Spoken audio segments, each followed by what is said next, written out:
Hello बच्चों, आज आप लोगों को हिंदी की बुक का दूसरा लेसन आप लोग को समझाने जा रहे हैं। पहला लेसन देखिए आपका हो चुका था। बच्चों ने कहा था कि मैम दूसरा लेसन भी आप बता दीजिए, पहला छूट चुका था, हम दूसरा वाला देख नहीं पाए थे, क्लास नहीं अटेंड कर पाए थे। तो देखिए पहला लेसन जो इनका छूट गया था, जो नहीं देख पाए थे, उसका लिंक आपको डिस्क्रिप्शन में मिल जाएगा। आप पहला लेसन भी देख सकते हैं, कबीरदास वाला। और दूसरा लेसन आज आपको मीराबाई की पदावली हम समझाने जा रहे हैं। तो इसमें देखिए आपको हमने पहले ही बताया था कि आपको व्याख्या में बहुत अच्छे नंबर मिल जाते हैं। आपको 2 नंबर का संदर्भ और 4 नंबर की व्याख्या, 2 नंबर का काव्यगत सौंदर्य, इस तरह से मिला के आपको 8-10 नंबर इसमें मिल जाते हैं। तो इसको आप ध्यान से अगर व्याख्या इसकी सुनेंगे तो आप इसमें अच्छे नंबर पा सकते हैं। तो देखिए इसमें जब आप संदर्भ बताएंगे तो आप बताएंगे कि प्रस्तुत पद्य हमारी पाठ्य पुस्तक हिंदी काव्य में संकलित श्री कृष्ण की अनन्य उपासिका मीराबाई के काव्य ग्रंथ मीरा सुधा सिंधु के अंतर्गत पदावली शीर्षक से अवतरित है। इस तरह से आप लिख सकते हैं। अगर आप इसको आसान शब्दों में याद करना चाहें तो आप ऐसे लिख सकते हैं कि प्रस्तुत पद हमारी पाठ्य पुस्तक हिंदी काव्य में संकलित पदावली नामक पाठ से लिया गया है। इसकी रचयिता मीराबाई जी हैं, आप ऐसे भी लिख सकते हैं। फिर इसके बाद प्रसंग आप बताएंगे तो प्रसंग में बताएंगे कि प्रस्तुत पद में मीराबाई जी ने श्री कृष्ण की मोहिनी मूरत को अपने नेत्रों में बसाने की बात कही है कि श्री कृष्ण की जो सुंदर सी मूर्ति है, सजीव, उसका सजीव चित्रण उन्होंने किया है कि ये मेरे आंखों में इस तरह की मूर्ति जो है वो बस जाए। तो अब इसके बाद देखिए जब आप इसकी व्याख्या बताएंगे तो व्याख्या बताएंगे कि पहली लाइन है, देखिए बसो मेरे नैनन में नंदलाल। तो आप यहाँ से बताना शुरू करेंगे कि मीराबाई जी कृष्ण से अर्थात कहती हैं कि हे नंद के लाल श्री कृष्ण, आप मेरी आंखों में बस जाओ। आपका रूप बहुत ही सुंदर है, बहुत ही आकर्षक है, आप मेरी आंखों में बस जाओ। और आपने अपने सिर पर मोर के पंखों से बना हुआ मुकुट धारण कर रखा है या आपने पहन रखा है, और अरुण तिलक दिए भाल, मकराकृत कुंडल, और आपने अपने कानों में मछली के आकार के कुंडल पहन रखे हैं।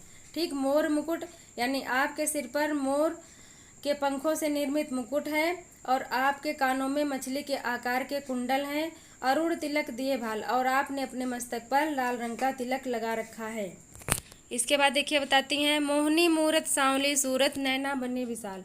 आपकी जो मूरत है वो अत्यंत मन को मोहने वाली है, और जो आपकी सांवली सी सूरत है वह बहुत ही सुंदर है, और आपके नेत्र बहुत ही बड़े बड़े हैं, विशाल हैं, जो कि बहुत सुंदर लगते हैं। अधर सुधारस मुरली बाजत उर वैजंती माल। अब देखिए इसमें क्या बताती हैं कि अमृत रस से भरे आपके सुंदर होठों पर अधर सुधारस, ठीक, अधर यानी होठ होते हैं, सुधारस यानी अमृत रस से भरे हुए, यानी अमृत रस से भरे हुए आपके सुंदर होठों पर बांसुरी सुशोभित हो रही है। मुरली राजत यानी बांसुरी सुशोभित हो रही है, और आप अपने हृदय पर वन के पत्र पुष्पों से निर्मित माला धारण किए हुए। और वैजंती माल यानी आपके हृदय पर वैजंती की माल सुशोभित हो रही है, ऐसे भी कह सकते हैं। और आपने अपने हृदय पर वन पत्र पुष्पों से निर्मित माला को धारण किए हुए हैं आप। क्षुद्र घंटिका कटितट शोभित नुपुर सबद रसाल। अब देखिए इसमें क्या बता रहे हैं कि आपकी कमर में बंधी करधनी में छोटी छोटी घंटियां सुशोभित हो रही हैं। क्षुद्र घंटिका, क्षुद्र यानी छोटी, घंटिका यानी घंटियां, कटितट यानी कमर पर सुशोभित हो रही हैं। आपके कमर में बंधी करधनी में छोटी छोटी घंटियां सुशोभित हो रही हैं। नुपुर सबद रसाल, और आपके चरणों में बंधे घुंघरुओं की जो घुंघरू हैं उसकी जो मधुर ध्वनि है वो बहुत ही रसीली प्रतीत होती है। नुपुर सबद रसाल यानी नुपुर के जो शब्द हैं वो बहुत ही ज़्यादा रसीले हैं। मीरा प्रभु संतन सुखदाई भक्त वछल गोपाल। मीराबाई जी कहती हैं कि हे सज्जनों को सुख देने वाले, भक्तों से प्यार करने वाले, और आप अत्यंत सुंदर हैं, आप मेरे नेत्रों में बस जाओ। मीरा प्रभु संतन सुखदाई, मीराबाई कहती हैं कि संतों को सुख देने वाले और भक्तों से प्रेम करने वाले गोपाल श्री कृष्ण, आप मेरे नेत्रों में बस जाओ। देखिए जब आप इसमें, अब इसके बाद जब आप काव्यगत सौंदर्य इसका बताएंगे तो आप इसमें बताएंगे भाषा ब्रज भाषा है, और शैली बताएंगे मुक्तक काव्य है, पद शैली, और रस बताएंगे भक्ति एवं शांत रस दोनों है इसमें, अलंकार बताएंगे, जैसे मोर, मुकुट, मकराकृत, तीनों में माँ है तो अनुप्रास अलंकार। फिर इसके बाद मोहनी मूरत, सांवरी सूरत, इसमें सा और माँ है तो इसमें हो जाएगा फिर से अनुप्रास अलंकार। तो अलंकार बताएंगे अनुप्रास अलंकार। छंद बताएंगे संगीतात्मक गेय पद। ठीक, इस तरह से आप इसका काव्यगत सौंदर्य बताएंगे। इसके बाद देखिए, अब आपका ये दूसरा वाला पद है, इसको देखिए सब लोग। पायो जी मैं तो राम रतन धन पायो। अब इसमें देखिए क्या बताती हैं मीराबाई जी कि संदर्भ वही रहेगा। जब आप इसका प्रसंग बताएंगे तो प्रस्तुत पद में मीराबाई भगवान राम के नाम के महत्व की चर्चा बताते हुए कहती हैं पायो जी मैं तो राम रतन धन पायो। कहती है मैंने भगवान के नाम रूपी रत्न यानी संपदा को प्राप्त कर लिया है। ठीक, वस्तु अमोलक दी मेरे सतगुरु कृपा कर अपनायो। मेरे सच्चे गुरु ने यह अमूल्य वस्तु मुझ पर दया करके मुझे प्रदान की थी, मैंने उसे अंगीकार किया है, अर्थात मैंने उसे अपना लिया है। इस प्रकार मैंने गुरु दीक्षा के कारण कई जन्मों की संचित पूंजी प्राप्त कर ली है। जन्म जन्म की पूंजी पाई जग में सभी खुआयो। इसमें क्या कह रही हैं कि मैंने गुरु दीक्षा के कारण कई जन्मों की जमा की हुई पूंजी को मैंने प्राप्त कर लिया है और संसार की सारी मोह मायाओं का त्याग कर दिया है। जग में सभी खुआयो यानी संसार में सभी जो मोह माया है उनको मैंने खुआ दिया है, त्याग कर दिया है। खर्चे नहीं कोई चोर न लेवे, दिन दिन बढ़त सवायो। अब देखिए इसकी विशेषता क्या बता रही हैं कि जो ये पाई हैं राम नाम रूपी रत्न, तो कहती हैं कि यह जो है इसको कोई खर्च नहीं कर सकता है और कोई चोर इसको चुरा नहीं सकता है। यह ऐसा विचित्र खजाना है, यह एक ऐसी विचित्र पूंजी है कि खर्च करने पर यह कम नहीं होती और ना ही से कोई चोर चुरा सकता है। दिन दिन बढ़त सवायो, बल्कि क्या होता है कि यह प्रतिदिन अधिक होती जाती है। जितना इसका इस्तेमाल करो उतना ही ये अधिक होती जाती है। सत्य की नाव खेवटिया सतगुरु भाव सागर तरियायो। अब कह रहे हैं कि मैंने इसी सत्य नाम यानी ईश्वर का नाम रूपी जो नौका है उस पे सवार होकर के, जिसके कि केवट मेरे सच्चे गुरु हैं, तो उसी के कारण मैंने संसार रूपी सागर को पार कर लिया है। सत्य की नाव खेवटिया सतगुरु यानी नाम भगवान के नाम स्मरण रूपी जो नाव है उसके खेवटिया कौन है? मेरे सतगुरु हैं। उसी के सहारे मैंने इस संसार सागर को पार कर लिया है। और फिर कहती है मीरा के प्रभु गिरधर नागर हरख हरख जस गायो। अंत में मीराबाई जी कहती हैं कि मेरे तो गिरधर नागर है यानी मेरे श्री कृष्ण भगवान एकमात्र ही मेरे स्वामी हैं। मैं प्रसन्न होकर उनका गुणगान कर रही हूँ। हरख हरख जस गायो अर्थात मैं प्रसन्न, हर्ष है इसका मतलब, यानी प्रसन्न हो करके मैं उनका गुणगान कर रही हूँ। इसके बाद इसमें जब आप काव्यगत सौंदर्य बताएंगे तो भाषा आपकी राजस्थानी मिश्रित ब्रज हो जाएगा। कुछ कुछ इसमें राजस्थान के वर्ण हैं, तो जैसे मैं तो लिखा है वो है, तो इस तरह से ये हो जाएगा। भाषा राजस्थानी मिश्रित ब्रज हो जाएगा। शैली फिर से मुक्तक है। छंद गेय पद हो जाएंगे। रस इसमें फिर से शांत और भक्ति है। और इसमें अनुप्रास अलंकार के साथ साथ रूपक अलंकार भी है। जब आप अलंकार लिखेंगे तो अनुप्रास भी है और रूपक भी है, क्योंकि राम नाम रूपी खजाना। ठीक, तो रूपक अलंकार हो गया। इसके बाद देखिए थर्ड वाला है आपका मायरी मैं तो लियो गोविंद मोल। अब इसमें देखिए क्या बताती हैं मीराबाई जी कि मैंने गोविंद अर्थात श्री कृष्ण को मैंने मोल ले लिया है। जब आप इस संदर्भ इसका वही रहेगा, प्रसंग बताएंगे तो कहेंगे कि प्रस्तुत पद में मीरा श्री कृष्ण के सच्चे प्रेम को निसंकोच भाव से स्वीकार कर रही हैं। और कहती हैं व्याख्या जब आप बताएंगे, मीरा कहती हैं कि मैंने तो अपने गोविंद को मोल ले लिया है। कोई कहे छाने कोई कहे चुपके, लियो रे बजंता ढोल। अब कहती हैं कोई कहता है कि मैंने श्री कृष्ण को छिपकर अपनाया है और कोई कहता है कि मैंने चुपचाप उनको ले लिया है, यानी उनसे चुपचाप प्रेम संबंध जोड़ लिया है। और पर मैंने तो ढोल बजाकर सभी को बताकर उसे अपनाया है। ठीक है, कोई कहे छाने यानी छिप करके, कोई कहे चुपके अर्थात चुपचाप, परंतु लियो रे बजंता ढोल, परंतु मैंने उन्हें तो ढोल बजा करके अर्थात सबको जता करके लिया है। कोई कहे मूंगो कोई कहे सूंगो, लियो रे तराजू तोल। अब इसमें देखिए क्या बताती हैं कि कोई कहता है कि मेरा यह सौदा बहुत ही महंगा है, महंगो यानी महंगा अर्थात कष्टदायक है। कोई कहे सस्ता, कोई कहे सूंगो अर्थात कोई कहता है कि ये बहुत ही ज़्यादा सस्ते हैं अर्थात सहज ही आसानी से प्राप्त होने वाले हैं। ठीक है, मुंगो का मतलब यहाँ पर कष्टदायक हो अर्थात कृष्ण की भक्ति जो अपनाई है वो बहुत ही कष्टदायक है। और सुंगो यानी सहज, कोई कहता है कि ये बहुत ही सहज है यानी आसानी से मिल जाता है। परंतु फिर क्या बताती हैं कि लियो री तराजू तोल, परंतु मैंने उन्हें सब प्रकार से परख करके हृदय रूपी तराजू पर तौल करके मोल लिया है। उनको मैंने अच्छी तरीके से परख करके हृदय रूपी तराजू पर तौल करके मोल लिया है।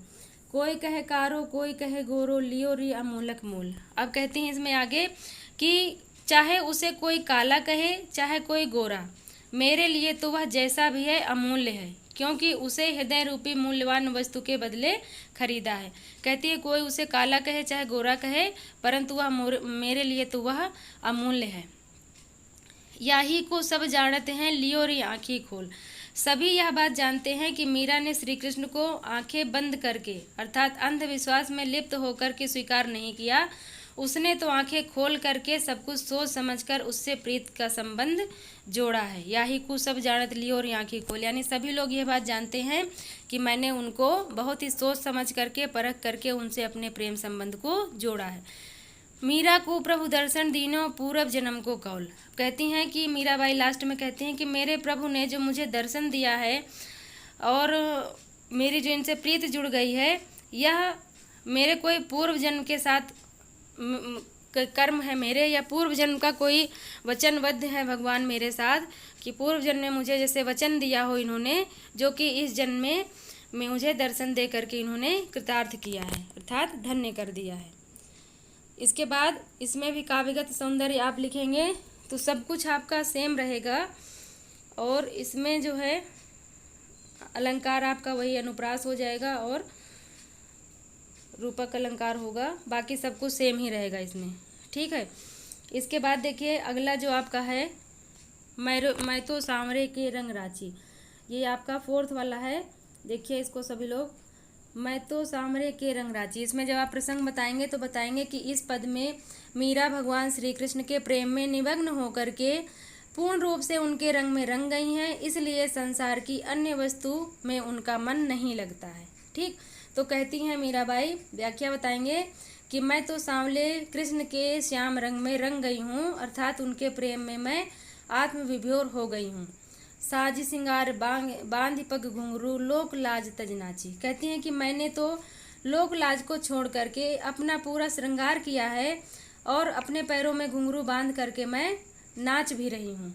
ठीक है, सारा श्रृंगार करके पैरों में घुंघरू बांध करके लोक लाज को त्याग करके मैं नाच रही हूँ। गई कुमति लय साधु की संगति भगति रूप भई साची। कहती हैं कि साधुओं की संगति से मेरे हृदय की सारी कालिमा मिट गई है अर्थात जो अज्ञानता था वह नष्ट हो गया है, अज्ञानता नष्ट हो गई है और मेरी दुर्बुद्धि सुबुद्धि में बदल गई है। ठीक है, गई कुमति अर्थात कुमित यानी दुर्बुद्धि चली गई है। लय साधु की संगति, साधु की संगति के कारण मुझे जो है सद्बुद्धि प्राप्त हो गई है। और भगत रूप भई साची, और मैं श्री कृष्ण की सच्ची भक्त बन गई हूँ, यानी भक्ति का जो रूप है वो सच हो गया है।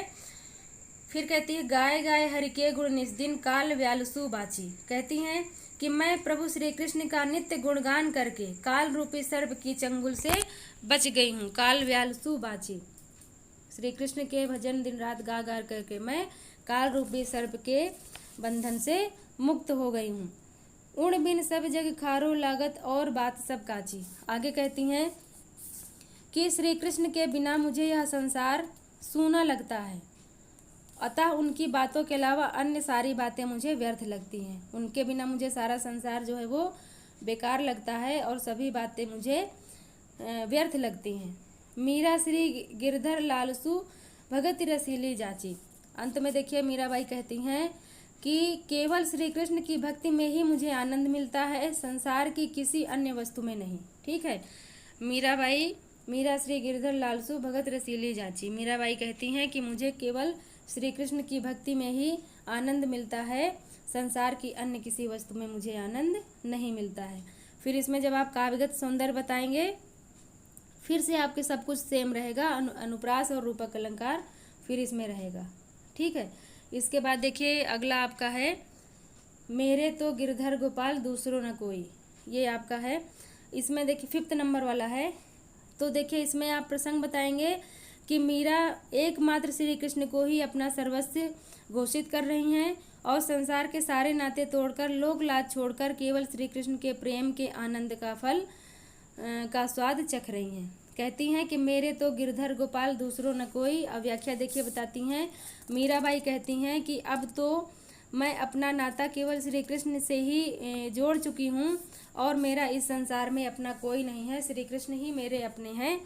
जाके सिर मोर मुकुट मेरो पति सोई। कहती हैं कि जिसके सिर पर मोर मुकुट है और नटवर नागर हैं जो श्री कृष्ण, मेरे पति वही हैं, उसके अलावा मेरा कोई और नहीं है।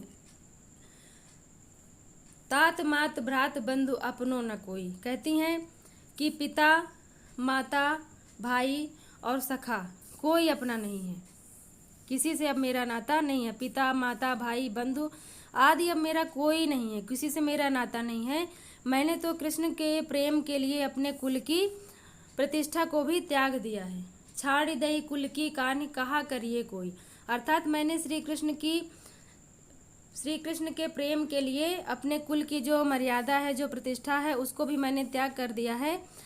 और कभी कोई कुछ कहे तो कहे, उससे मतलब कोई मुझे अब मेरे ऊपर अब कोई प्रभाव नहीं पड़ता है, अब मेरा कोई क्या कर लेगा। फिर आगे देखिए, कहती है संतन ढिग बैठ बैठ लोक लाज खोई। कहती हैं कि सभी लोग कहते हैं कि मैंने संतों का सत्संग करके स्त्रियोचित लोक लज्जा को भी त्याग दिया है। अर्थात साधुओं के साथ में बैठती थी, नाचती गाती थी, तो जिस परिवार से ये संबंधित थी, राजघराने से, वहाँ की औरतों को ये सब नहीं करने दिया जाता था। इसीलिए ये अपने लिए कह रही हैं कि सभी लोग ऐसा कहते हैं कि साधुओं के साथ बैठ बैठ करके मैंने अपने